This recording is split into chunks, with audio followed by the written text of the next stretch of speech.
মনের গ্লাস হাতে তুলে নিচ্ছে, তখন আমি জানি যে আমার খাওয়া উচিত নয়, তবুও হাত নিষ্পিস করছে, আমার চলে যাচ্ছে।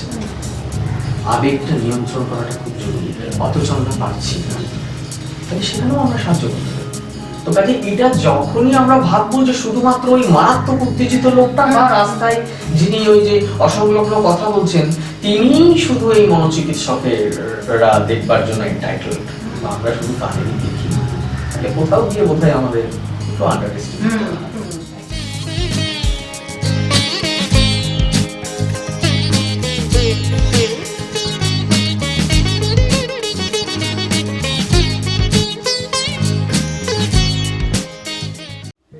আমার তো অনেকক্ষণ থেকে এই কথা শুনে খুব মানে ভারী ভারী লাগছে আর কি। হ্যাঁ, কারণ মনোজগৎ সম্পর্কে অনেক কিছু শুনেছি ঠিকই, কিন্তু এই আপনার জগৎটাও খুব ভার আর কি। কিন্তু আপনি এই আপনার মানে ভারাক্রান্ত জগৎ বলা যাবে না, এই ভারী জগতের সঙ্গে মানে আপনার যে প্যাশনগুলোকে আপনি মানে জীবিত রেখেছেন। হ্যাঁ, তো এই যে প্রফেশনের সঙ্গে প্যাশন, হ্যাঁ, তো সেইগুলো কিভাবে মানে একসঙ্গে আপনি ব্যালেন্স করছেন? আর তো আপনি নিজে লেখালেখি করেন এবং নিজে খুব ভালো আবৃত্তি করেন, গানও গান। হ্যাঁ, এইসব সংবাদগুলো আমার কাছে, খবরগুলো আমার কাছে আছে। তো একটু জানতে চাইবো আপনার এই প্যাশন সম্পর্কে, এবং এগুলো কি একবারে ছোটবেলার থেকে? তো সেই এবং আপনার প্রফেশনকে কতটা সাহায্য করছে সেটা, এটা একটা খুব বড় জানার জিনিস। কেননা তোমার এই ইন্টারভিউয়ের সূত্র ধরে আমি বলতে চাই যে আমরা একটা অ্যাসোসিয়েশনও করেছি, ভবিষ্যতে তোমাকেও পেতে চাইবো।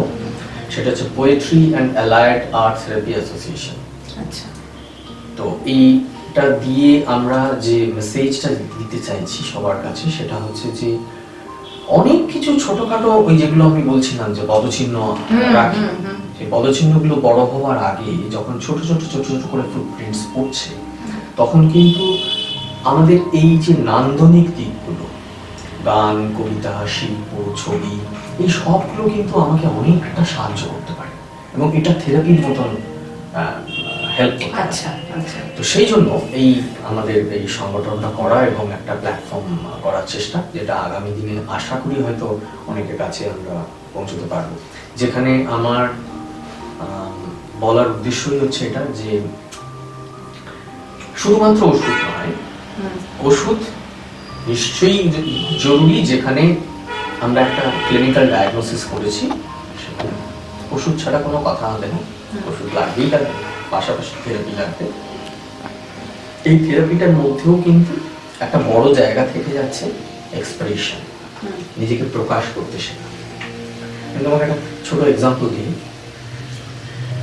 সুশান ডেভিড একজন খুব নাম করা একজন সাইকোলজিস্ট। ওনার প্রচুর কাজ আছে ইমোশন নিয়ে। সুশান ডেভিড যখন খুব ছোট্ট স্কুলে পড়েন, তখন ওনার বাবা ক্যান্সার ধরা। তো বাবা অন্তপ্রাণ মেয়েটির তখন অসম্ভব কষ্ট হলো, কাউকে বলা যাবে না, কেন আমেরিকান সোসাইটি আবেগের বহিঃপ্রকাশ অ্যালাউ করে না। ভেতরে আপনি টুকরো টুকরো হয়ে যাচ্ছেন, অথচ কোনোভাবে যেন ভাবভঙ্গিতে আনা যাবে না, কারোর কাছে বলতে হবে না, মানে বলা যাবে না, এবং আমাকে খুব একটা মেকি একটা স্ট্রাক করে বলতে হবে যে লাইফ মুভস অন, যেন খুব ইজি ব্যাপারটা, ঠিক আছে? তো সুশান ডেভিড কেউ তার বাড়ি থেকে তাই বলা হলো, এবং তার এই যে ভীষণ কষ্ট, দিনের পর দিন সে দেখছে করে তার বাবা আস্তে আস্তে মৃত্যুর দিকে ঢলে পড়ছে। সেই জায়গাটা সে বুঝতে পেরেও তাকে ক্লাসে ভালো স্টুডেন্ট সেখানে প্রকাশ করা যাবে না, কারোর সাথে সেই জায়গাগুলো এক্সপ্রেশন করা যাবে না, সেটা নাকি কাঁদা যাবে না, সেটা নাকি একটা উইকনেস। তো আমাদের বেশ কিছু কালচার আমাদের এটা শেখায়, যেটা আমি মাঝখানে একবার তোমাকে শুরুতে বলছিলাম যে হ্যাপিনেস শুধু তো নয়, আমাদের সমস্ত জায়গাগুলো কিন্তু আমাদের দেখতে হবে যেগুলোকে কিন্তু আমরা আড়ালে রাখি, কিন্তু এই আড়ালে রাখাটা ভালো না। ঠিক পাশাপাশি আমাদের এই যে আবেগের জায়গাগুলো, একটা তোমার একটা কি বলবো একটা প্লেটে সাজানো আছে অনেক কিছু জায়গাগুলো, সেখানের মধ্যে শুধু আমি ভালো আবেগগুলোই চিনবো, বাকিগুলো চিনবো না, তা তো হয় না। এবারে যখনই আমার এই যে কষ্টের অনুভূতিগুলো আমার মধ্যে আসা শুরু হলো, তখন আমার মধ্যে যে প্রতিক্রিয়াগুলো হবে সেইগুলো প্রকাশ হওয়াটা খুব জরুরি। আর এই প্রকাশ হওয়াটার জায়গাটাতে খুব খুব খুব সাহায্য করে লেখালেখি, গান, কবিতা। সুশানকে সাহায্য করেছে, যার কথা বলে শুরু করলাম গল্প। সুশানকে ওনার একজন স্কুলের টিচার তিনি আবিষ্কার করলেন যে মেয়েটি অনেক কিছু ওদের বলার আছে, কিন্তু বলতে চাইছে পারছে না। খুব বুদ্ধিমান শিক্ষক তিনি, কিন্তু মন পড়তে পারেন, তিনি বুঝতে পেরেছেন। তিনি একদিন এসে ওকে একটা নোট করতে দিলেন, সুশান তুমি এবার থেকে না তুমি যে কথাগুলো বলতে চাইছো অথচ পারছো না, বা হয়তো আমাদের বাধা নিষেধের, সমাজের বাধা নিষেধের জন্য বলতে পারছো না, সেগুলো লিখেই ফেলো না হয়। এর মধ্যে সুশানের বাবা চলে গেলেন। আচ্ছা। একদিন সে স্কুল থেকে ফিরে এসে দেখলো বাবা আর নেই। তারপরের দিনও তাকে স্কুলে যেতে হবে, তারপরের দিনও যেতে হবে, ভালো পরীক্ষা ফল করতে হবে, তাকে কৃতকার্য হতে হবে এবং সমাজের কাছে তাকে দেখাতে হবে যে এই যে তাকে তছনছ করে দেওয়া একটা ঘটনা তার এত ছোট বয়সে ঘটে গেল, যেখানে সে তার অতি প্রিয় বাবাকে হারালো, সেখানেও সে সেই ঝড়ে একটা টালমাটাল হয়ে যাওয়া অথচ রিজু একটা বটগাছের মতন সোজা হয়ে গেছে। এটা তাকে দেখাতে আমি ঠিক আছে। তো এইটা যখন ওনার টিচার বুঝতে পারলেন যে ওর অনেক কিছু প্রকাশ করবার আছে এবং যেটা সে প্রকাশ করতে পারছে না বলেও কষ্ট পাচ্ছে, তখন ওকে নোটবুকটা দেওয়া হলো। ওই নোটবুকটা দেওয়ার পর প্রথম সুশান আবিষ্কার করলেন যে এইটা একটা এক্সপ্রেশনের জায়গা হতে পারে, যেখানে ও ছোট ছোট করে অভিব্যক্তিগুলো লিখতে শুরু করে। আজকে সুশান ডেভিডের নাম যারা ইমোশন নিয়ে কাজ করেন তাদের কাছে একটা বিরাট, কেন তিনি বুঝতে শিখেছেন এবং আমাদের সবাইকে বুঝিয়েছেন, বইও আছেন না, যে এই আবেগ অনুভূতিগুলোকে ছোটবেলা থেকে চিনতে শেখা, বুঝতে শেখা, লেভেল করতে শেখা এবং সেটাকে প্রকাশ করতে শেখা খুব ভালো হয় যদি সেটার মধ্যে থেকে একটা ক্রিয়েটিভিটি জন্ম হয়। কারণ আমরা যে জায়গাগুলোর কথা বলছি, এই অন্ধকার, সেইখান থেকে কিন্তু আলো আসবে। তো সেই জন্য এই কষ্টর মধ্যে থেকেই কিন্তু একটা রিবার্থ যেন হয়, সেটা তোমার গানে হতে পারে, কবিতায় হতে পারে, ছবিতে হতে পারে, লেখালেখিতে হতে পারে। তো সুতরাং এই জায়গাটা খুব জরুরি, যেখানে আমি মনের কথা ভাবছি, মনকে ভালো রাখার কথা ভাবছি। তো এই জন্যই তুমি বলতে পারো যে আমার প্যাশন হিসেবে যেগুলো তুমি শুনেছো কানে টানে গেছে টাছে বা হয়তো মাঝে মাঝে আর আরেকটা খবরও আমার কাছে আছে, সেটা হচ্ছে আপনার একটা চ্যানেল আছে, ইউটিউব চ্যানেল আছে। তো আমরা আমাদের এই আনকাট সঙ্গে সেখানে আমরা বিজ্ঞাপনের মতন হয়ে যাবে না, বিজ্ঞাপন না, আমার ভালো লাগা, কবিতা ভালো লাগে, কেন কবিতাকে আমার মনে হয় সেই চ্যানেলের লিংকটা আমি বন্ধুদের দিয়ে দেবো। কবিতা ভালো লাগে এবং কবিতা আবৃত্তি করতে ভালো লাগে এবং আমার কেন জানি না মনে হয় কবিতা খুব একটা পিওর ফর্ম অফ আর্ট। একটু শুনবো আজকে আমরা কবিতা। হ্যাঁ নিশ্চয়ই। আমার তো মনে থাকে না কিছু, তাহলে আমাকে মোবাইল বার করতে হবে, তো মোবাইলেই সব থাকে। হ্যাঁ হ্যাঁ একদম। যে লেখাটা বেরোয়নি আমার কখনো, হ্যাঁ হ্যাঁ সেটা বলি নিশ্চয়ই। কারণ এটা আমার মনে হয় একটা সবার কাছে বোধহয় একটা মেসেজও হতে পারে। কারণ আমি এটা খুব বেশি করে চাই যে এই জায়গাটা আমরা সবাই যাতে বুঝি। লেখাটার নাম হচ্ছে মন কেমনই গরুর খোঁজে। আজকাল এত ডিপ্রেস মুখে ঘুরে বেড়াও দেবাঞ্জন, একটা ভালো গুরুর সন্ধান করবেন না। বয়স বাড়ছে, বৈষয়িক ছেড়ে এবার একটু ঐশিক হওয়ার চেষ্টা করো। ছেলেবেলার স্মৃতিতে আসে গুরু বলতেই মনে হতো ওই ভারী গুরুভঙ্গির ব্যাপার, কিন্তু 2003 সালে দাঁড়িয়ে প্রথাগতভাবে গুরুর সংজ্ঞা কি আগের মতোই কার্যকরী? তো স্বামী বিবেকানন্দ বলেছিলেন, কালকেই ওনার জন্ম পুণ্যতিথি গিয়েছে, একজন সত্যিকারের গুরুকে শাস্ত্রের চেতনা বোঝা উচিত, একটি বিশুদ্ধ চরিত্রের অধিকারী হওয়া উচিত এবং পাপ থেকে মুক্ত হওয়া উচিত। কিন্তু খুঁজে পাওয়া মুশকিল এমন একজন গুরু যিনি সূর্যের মতো সবকিছু আলোকিত করেন। কিন্তু এমন তো হয়েছে যেখানে একটি সন্তানের জীবন ওর বাবা বা মা আলোকিত করেছেন তার আদর্শে, শিক্ষায়, জীবনের ওঠা পড়ায়, মাঝ নদীতে পথভ্রষ্ট তীরের দিক নির্দেশক হয়ে এগিয়ে এসেছেন কোন এক গুরু। অর্থাৎ এক কথায় বলা যেতে পারে জীবনে চলার শিক্ষা যার কাছ থেকে পাওয়া যায় তিনিই আমাদের গুরু। তবে এই শিক্ষা কি আমরা শুধুমাত্র একজনের থেকে পাই? আর তাকে পেতে গেলে কি গন্তব্য ছাড়িয়ে বহুদূর যেতে হয়? গুরুর সান্নিধ্য পেতে গেলে অনেকটা দূরে যাওয়ার প্রয়োজন হয়তো আমাদের পড়ে না। এই ছোট্ট অথচ গভীর উপলব্ধিটি হতে অনেকটা সময় লেগেছে। তখন বয়ঃসন্ধি ছুটি নিয়ে সদ্য কৈশোর, মুখে শ্বশ্রুবংফুর নতুন আঁকিবুকি। সংস্কৃত বই উল্টে পাল্টে সেদিন জেনেছিলাম গুরুর অর্থ পরামর্শদাতা অথবা পথপ্রদর্শক। কিন্তু সেই পথপ্রদর্শক কে, যে কৈশোরকালীন সময়ে বিভিন্ন টালমাটাল প্রশ্ন, বিভ্রান্তি, ভ্রমের উল্টো দিকে সোজা সিদ্ধায় ভর করে সঠিক দিক নির্দেশ করবে আমায়? বৈদিক যুগে এই পরামর্শদাতার অর্থ শিক্ষাদান ও ধর্মীয় শাস্ত্রের জ্ঞান অনুশীলন। কিন্তু সেটাই কি একমাত্র সঠিক পথ দেখাবার মূল মন্ত্র হতে পারে আজকের দিনে দাঁড়িয়েও? কৈশোরকালে এমন কিছু প্রশ্নের ভারে নুজ্জ হয়ে একদিন আচম্বিতে হঠাৎ শুনি, ক্লান্তি আমায় ক্ষমা করো প্রভু, পথে যদি পিছিয়ে পড়ি তবু। সেই প্রথম সাক্ষাৎকার রবীন্দ্রনাথের সাথে। পরবর্তী চলার পথে পিছিয়ে পড়ার প্রাক মুহূর্তেই রবি ঠাকুর তার অবারিত দ্বার উন্মুক্ত করে চলেছেন সবসময়। সেই শুরু।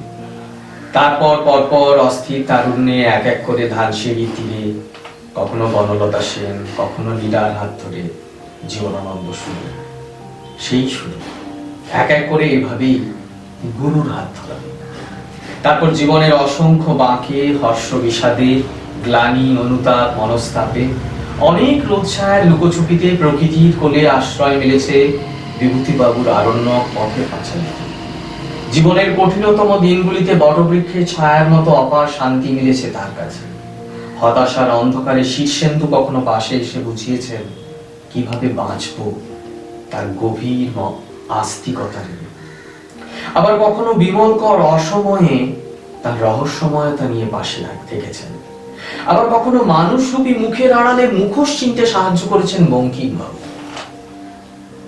জীবনের প্রতিটি বাঁকে, যে কোনো পরিস্থিতিতে এই গুরুরা নানা দিকে সামিল হয়েছে।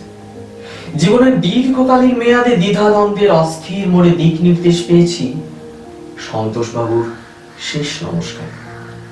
কেবলমাত্র এনারাই নন, আরো অনেকেই ছিলেন, বলা যায় সঙ্গে সঙ্গে, প্রতিদিন, অনুক্ষণ। যেমন সাগর পারে টি.এস. এলিয়টের বেশ কিছু কবিতা, এক নশ্বর ভঙ্গুর ওয়েস্টল্যান্ডে দাঁড়িয়েও কোনো এক গভীর আশাবাদ নিয়ে।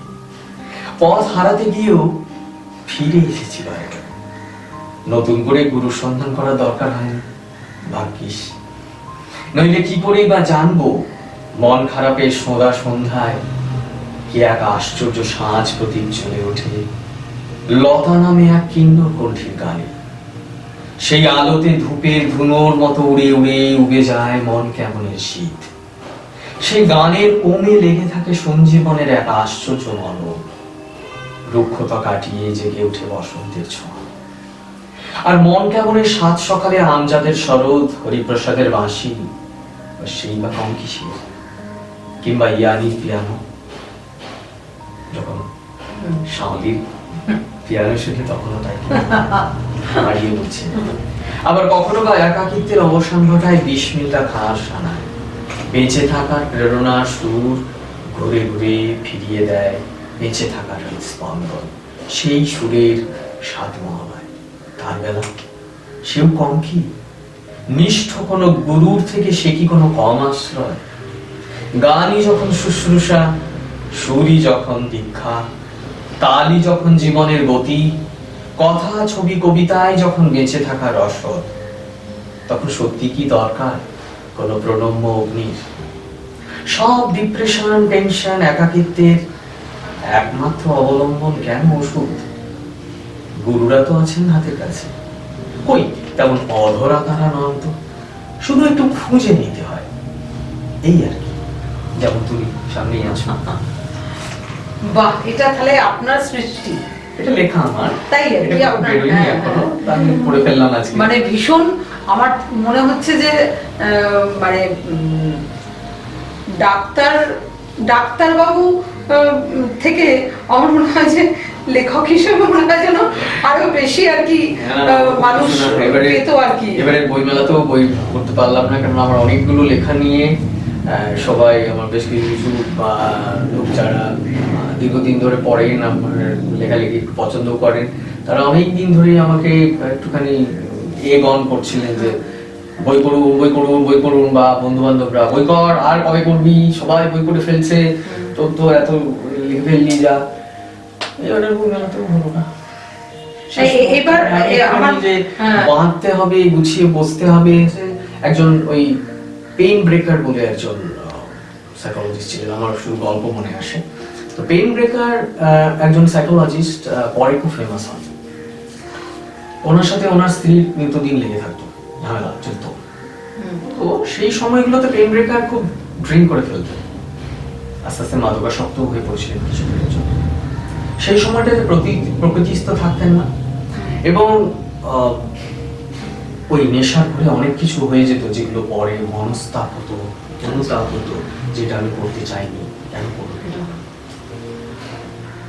একদিন কি মনে হলো যে খুব এরকম একটা অস্থির অবস্থায় কি করি আমি নেশা কবলে না গিয়ে কিভাবে আমি এই মনের কষ্টগুলো, স্ত্রীর সাথে এই এত মতের অমিল হচ্ছে, তো সেগুলো কিভাবে প্রকাশ করি। কাগজ কলম নিয়ে 2-4 লাইন লিখতে শুরু করলেন, এবং অদ্ভুত ভাবে তিনি দেখলেন ওই লেখাগুলো যেন ওনার ওই ভেতরের আরতি, ভেতরের তীব্রতা, অনুতাপ, কষ্ট, সবগুলো কতগুলো শব্দ হয়ে কিছু লেখা হয়ে বেরিয়ে। সেই দিনে উনি প্রথম বুঝলেন এক্সপ্রেসিভ রাইটিং কি হতে পারে। এটা একটা থেরাপিউটিক মিডিয়াম হতে পারে, লেখা। তো এই জন্যই আমরা বলি যে মনের সমস্যা থাকবে, মন আছে যখন, তখন আমাদের সাথে সাথেই এই যে এই গল্পটা বলে দিল যে আপনার রূপটা হচ্ছে ডাক্তারবাবু। সেটা ঠিক, কিন্তু পাশাপাশি আমাদের খুঁজে নিতে হবে যে আমি নিজেকে কি করে প্রকাশ করা শিখব। তার জন্য গান থাকবে, কবিতা থাকবে, তোমার বাজানো থাকবে, আঁকা থাকবে, রিসাইটেশন থাকবে, সবকিছু, অভিনয় থাকবে। একটা খুব এটাকে আমি সিলি কোয়েশ্চেনই বলবো, বা একটা অদ্ভুত আমাদের মানে সমাজে এরকম ভাবনা আছে, অনেকের কাছে আমি শুনেছি, যে আমি কখনো দেখিনি এরকম বা ফিলও করিনি, যারা নাকি বহুদিন এই প্রফেশনে রয়েছেন, আপনাদের প্রফেশনে, তারা নাকি একটা বয়সের পর নিজেরাও নাকি ভীষণ এফেক্টেড হয়ে পড়ে আর কি। তো সেটা কি রিয়েলিটি? প্রশ্ন, এটা খুব প্র্যাকটিক্যাল প্রশ্ন। দেখো, বেশ কিছু কিছু ঘটনায় আলোড়িত করে দেয়, এবং আমি যতই চেষ্টা করি যে আমি ওই যে সামনে যে মানুষটি বসে রয়েছে তাকে আমি একজন মানুষ হিসেবে বা রোগী হিসেবে, বা এখন একটা কথা খুব চলে সেটাকে আমি পছন্দ করি না, ক্লায়েন্ট। তো যাই হোক, আমাকে বলা হচ্ছে, আমার শিক্ষা যে এইভাবে দেখতে হবে। আমার মনে হয় না আমি খুব বেশি দেখতে পারি, কারণ আমার মনে হয় যতটুকু আমি মনোচিকিৎসা করতে গিয়ে সামান্য হলেও যদি কোনো মানুষের পাশে থাকতে পেরেছি, উপকার করতে পেরেছি, সেটা হয়তো প্রথম দিনে নয়, কিন্তু 1-2 দিনের পর কিছুটা হলেও তার সমস্যাটার সাথে অনুরণন করাতে পেরেছি বলে নিজেকে। তো সেজন্য ডিট্যাচমেন্ট, এই যে কথাটা, আমাকে প্রফেশনালি ইমোশনালি ডিট্যাচ করে রাখতে হবে আমার সামনের মানুষটার থেকে। এটা বলা খুব সহজ, করা খুব কঠিন, কারণ বেশ কিছু কিছু ক্ষেত্রে এমন ঘটনা থাকে যেগুলো একদম আলোড়িত করে দেয়, যেটা কোনোভাবেই মানে ভুলে যাওয়া সম্ভব না। কাজে সেটা প্রভাবিত করে না। সেটা যখন দিনের শেষে বাড়ি ফিরে গেলাম, সেটা আমাকে গম্ভীর রাখলো না, সেটা আমাকে খুব একটা ব্রুডিং একটা মুডে রাখলো না। এটা বলা সহজ, করা কঠিন। এটা হয় না, বেশ কিছু কিছু ক্ষেত্রেই হয়। তবু অধিকাংশ ক্ষেত্রে যেটা এতদিন ধরে আমরা শিখি এবং কি বলবো প্র্যাকটিস করতে করতে অনুশীলনের মধ্যে আমরা দেখতে পাই যে আমরা সমস্যাগুলোকে ওই জায়গাটাতেই একটা রোগ হিসেবে দেখি বা একটা সমস্যা হিসেবে দেখে সেইখানটাতে রেখে দেওয়ার চেষ্টা করি, যার ফলে এই যে কথাটা তোমার আসছে যে এখানে প্রভাবিত হয়ে গিয়ে আমার মনের মধ্যে কোনো রকম তার বিরূপ প্রতিক্রিয়া হয়ে গিয়ে আমি কোনো রকম ভাবে মানসিকভাবে অস্থির হয়ে গেলে এমনকি না, বা খুব একটা কিছু এরকম নিদর্শন নেই। আচ্ছা, মানে মানুষজন আমরা মোটামুটি সুস্থই থাকি বলা যেতে পারে। যদিও তুমি যদি বলো কবিতা লেখা, গান করা, এগুলোকে অসুস্থতার লক্ষণ, তাহলে হয়তো তুমিও কতটা সুস্থ যাই না, তা আমি ওই ভুলভাল লিখে ফেলি মাঝে মাঝে বিভিন্ন এইসব আর কি। আমার মনে হয় এগুলো বোধহয় আরো ভালো রাখতে বোধহয় সাহায্য করে আর কি। আমরা যারা প্রফেশনে রয়েছি তারা তো ঠিক আছে, এগুলো নিয়ে চর্চা করছি রয়েছে, কিন্তু আপনারা তো একদম অন্য প্রফেশনে রয়েছেন। খুব খুব খুব সমস্যা হয়। আমি যেটা করি সেটা হচ্ছে যে আমি নিজেকে একটু একা করে নিই, আমি খুব পছন্দের কবিতা বেছে নিয়ে সেটা আবৃত্তি করতে শুরু করি, অথবা আমার কিছু ঘরের কোণ রয়েছে যেগুলো একান্ত আমার, সেই জায়গাগুলোতে কিছু গান, আমার প্রিয় গান, সেগুলো যেমনই শুরু হোক আমি আমার মতো করে গাইবার চেষ্টা করি। সেটা অনেক ক্ষেত্রেই সাহায্য করে। আর অবশ্যই বেশ কিছু কিছু বই আছে যে বইগুলো অসম্ভব কানেক্ট করার, তো সেইগুলো তখন আশ্রয় নিই। যেমন আমি লেখাটার মধ্যে বললাম যে এটা কিন্তু খুব বাস্তব একটা জায়গা থেকে আমি লেখাটা লিখেছি। একদম একদম একদম। কারণ আমাকে এই কথাগুলো একজন বলেছিলেন যে এত ডিপ্রেস মুখে ঘুরে বেড়াচ্ছিস, একটা খুব টালমাটাল জীবনের অধ্যায়ের মধ্যে দিয়ে যাচ্ছি, ব্যক্তিগত জীবনের অধ্যায়। তো সেখানে কেউ একজন এই পরামর্শটা দিয়েছিলেন যে এখন থেকেই তোমার বোধহয় কোনো সিদ্ধ গুরুর কোনো সন্ধান করা দরকার বা ভালো। আমি তাদেরকে নমস্কার জানিয়েই বলছি যে হয়তো নিশ্চয়ই দরকার পড়বে, হয়তো নিশ্চয়ই যেতে হবে, কোন ভবিষ্যৎ আমরা জানি না, কিন্তু এতদিন পর্যন্ত আমাকে গুরু হিসেবে রবীন্দ্রনাথ থেকে শুরু করে এতগুলো নাম বললাম, সে লতা মঙ্গেশকর হতে পারে বা আজকের দিনে আমার অরিজিৎ সিংহ হতে পারে। আমারও সেরকম কোনো সিদ্ধ গুরু কিন্তু নেই, মানে একই পথের প্রতীক বলা যায়। তো সেই জন্য তারা আমার, তোমার বেশ কিছু কিছু কাজ নাই, আমি মানে আমার কাছে যেগুলো পাই বা ইউটিউবে খুঁজে পাই সেগুলো আমার অনেক বেশ কিছু কিছু ক্ষেত্রে আমি নিজেকে সেই একটা শুনিয়ে আমি নিজেকে বার করেছি সেই সময়, সেই মন খারাপের জায়গাটা। এটা আমরা জানি এটা একটা না এটা একটা স্পাইরাল, কারণ এটা একটা কিরকম জানো তো, একটা মাকড়সা যখন জাল তৈরি করে, একটা খুব সুন্দর ইংরেজি আছে যেন গসেমার থ্রেড, ওকে, তো সেইখানের মধ্যে তুমি যদি একবার ঢুকে যাও সেখান থেকে বের করে আসা যাবে না। তো it's kind of A spell, মন খারাপ বা এই জায়গাগুলো, সেখান থেকে তোমাকে যদি বিচ্ছিন্ন করতে হয় তাহলে তোমাকে কিন্তু এই আশ্রয়গুলোর মধ্যে যেতে হবে, এবং যেটার মধ্যে হয়তো তুমি দেখবে পেইন আছে, সাফারিং আছে, ওই ওই ওই সুরটার মধ্যে হয়তো পেইন আছে, সাফারিং আছে, কিন্তু অদ্ভুত ভাবে ওখান থেকে একটা রিবার্থ আছে, একটা পুনর্জন্ম আছে। অনেকক্ষণ আপনি আমার পাগলামো সহ্য করলেন। পাগলামোটার জন্য সাধুবাদ। এটা চাইলে তবে ওই পিয়ানো এই ঝড়টা উঠে, মানে এটা তবে তোমার ওইটাতে ওই সুন্দর সুরটা বাজে না। মানে প্রথম বোধহয় কোনো সাইকিয়াট্রিস্ট কোনো পাগলকে সাধুবাদ জানাচ্ছেন, যেটা আনকাট সামলিতে দেখবে মানুষ আর কি। তো অসংখ্য ধন্যবাদ। এবং আপনার তো প্রফেশন তো থাকবেই, তার সঙ্গে যেভাবে লেখা চলছে সেই লেখাটা চলুক আর কি। এবং আমরা লেখক, এমনিতে তো লেখকই আপনি, কিন্তু বই হিসেবে সেটা আমরা বইয়ের আকারে পেতে চাই। এটা ধরো আমি গল্প লিখতে পারি না, আমি এখনো অবধি কোনো গল্প লিখিনি।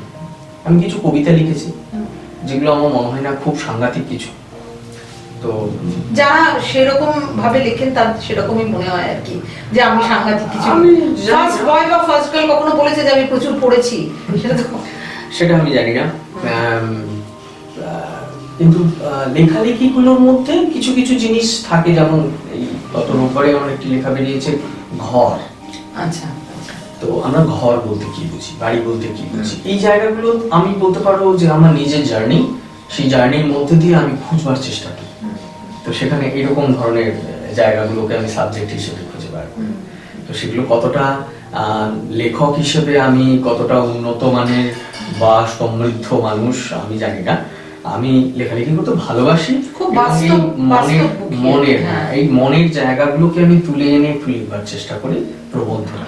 তো আপনার তো একটা লেখা তো শুনলাম, হ্যাঁ, আর একটা কবিতা আমি শুনতে চাই একটু, যদি একটু আমাদের জন্য আর একটু সময় আপনি দেন। নিশ্চয়, এটা কি বলবো, আমার সৌভাগ্য। আবার কেন আমার মনে হয় না আমি খুব উঁচু দরের কিছু লিখি, কবিতা অন্তত, তো তবুও এটা আপনারই লেখা। এটা আমার লেখা। দেওয়ালগুলি বড় হতে থাকে। এই লেখাটার ভাবনা এসেছিল মাথায় যে তুমি দেখবে আজকে স্বামী, স্ত্রী, পুত্র, তাদের পিতামাতা, সব জায়গাতেই একটা করে কোথায় অদৃশ্য দেওয়াল উঠছে। আমার এই বাড়িটার মধ্যে আমি দেখতে পাচ্ছি যে দৃশ্যমান দেওয়াল, তার বাইরে অনেকগুলো দেওয়াল আছে যেগুলো কিন্তু আমরা হয়তো খেয়াল করছি, অথচ এই দেওয়ালগুলোই কিন্তু আমাদের, তোমাতে আমাতে, ওই একটি মানুষের সাথে আমার দূরত্ব তৈরি করে দিচ্ছে। আর এই দূরত্বগুলোই আমাকে খারাপ রাখছে দিনের শেষে। আমার এই হৃদয় ভাঙার শব্দ, এত শব্দ চতুর্দিকে, কলকাতা শহর এই শব্দগুলি হারিয়ে যাচ্ছে। সেখান থেকে এই আইডিয়াটা, যে কথা বলতে চেয়েছিলাম দেওয়ালে প্রতিহত হয়ে ফিরে এলো, যে কথা শোনাতে চেয়েছিলে সেও বুঝি হারিয়ে গেল দেওয়ালের জঙ্গলে। কাছে আছো, কাছেই আছো তবু, আড়াল তোলে অদৃষ্ট নিপুণ এক দেওয়াল। অনুভূতির নিঃশ্বাসগুলি চুপচাপ বলে যায় তুমি আছো, তুমি আছো। বুকের মধ্যে দ্রুত ধাবমান অশ্বগুলিও জানিয়ে যায় তুমি আছো, তুমি আছো, তবু কি অযুত যোজন দূর। সারা ঘর জুড়ে দেওয়াল, শুধু দেওয়াল, সারা শহর জুড়ে দেওয়াল, শুধু দেওয়াল। দেওয়ালগুলি ক্রমশ বড় হতে থাকে, বড়, আরো বড় হতে থাকে, বড় হতে হতে অবশেষে আকাশ ছুঁয়ে। সত্যি মানে খুব একদম বাস্তবের সাথে আর কি। হ্যাঁ, মানে এটার সাথে একটা অদ্ভুত কিরকম একটা মানে কানেকশন, হ্যাঁ, একটা মানে আমাদের সবার জীবনেই এই অনুরণনটা হয়। কারণ আমরা জানি কোথাও না কোথাও, কখনো না কখনো আমরা দেওয়াল তুলে ফেলেছি, যেটা আমাদের ভালো রাখে না, একদমই ভালো। যাই হোক, অসংখ্য ধন্যবাদ আপনাকে। তোমাকেও আমাকে ডাকার জন্য আমি অনেক কৃতজ্ঞ, কারণ তোমার মতন গুণী মানুষের সাথে আলাপচারিতার সুযোগ পাওয়া কৃতজ্ঞ।